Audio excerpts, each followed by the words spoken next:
حضرت علی رضی اللہ تعالی عنہ سے روایت ہے کہ رسول اللہ صلی اللہ علیہ وسلم نے فرمایا کہ مجھ پر جھوٹ مت بولو، کیونکہ جو مجھ پر جھوٹ باندھے وہ دوزخ میں داخل ہو۔ حضرت انس رضی اللہ تعالی عنہ فرماتے تھے کہ مجھے بہت سی حدیثیں بیان کرنے سے یہ بات روکتی ہے کہ نبی کریم صلی اللہ علیہ وسلم نے فرمایا کہ جو شخص مجھ پر جان بوجھ کر جھوٹ باندھے تو وہ اپنا ٹھکانہ جہنم میں بنا لے۔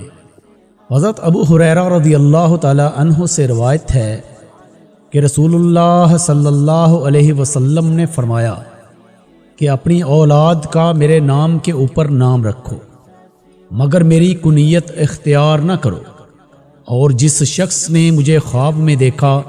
تو بلا شبہ اس نے مجھے دیکھا، کیونکہ شیطان میری صورت میں نہیں آ سکتا، اور جو شخص مجھ پر جان بوجھ کر جھوٹ بولے وہ دوزخ میں اپنا ٹھکانہ تلاش کرے۔